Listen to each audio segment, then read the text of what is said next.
liburan lebaran pada kemana nih? Kalau aku sama Ade Papa di rumah aja. Nah, biar gak bosan, kita bikin tenda-tendaan.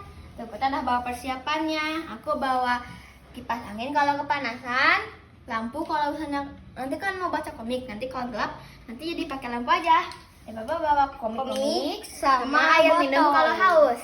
Wah, seru dong. Ya. Wah, kita lihat yuk seperti apa penampakan tendanya nih teman-teman. Tendanya udah dipasang. Sekarang kayaknya sama dari Bapak mau beres-beres dulu ya. Ya. Wah, mantap tuh. Coba lihat dalamnya yuk. Belum terlalu lapis. Wah, nah teman-teman. Gantung di sana ya. Itu buat apa tuh?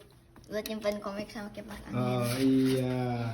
Wah, seru ya. Ya. Meskipun kita nggak main keluar, tapi kalau bikin tanda-tanda kayak gini sepertinya seru juga tuh. Ya. Sekarang apa yang mau dilakuin di dalam nih? Mau baca komik. Wah, bermanfaat banget nih kegiatannya.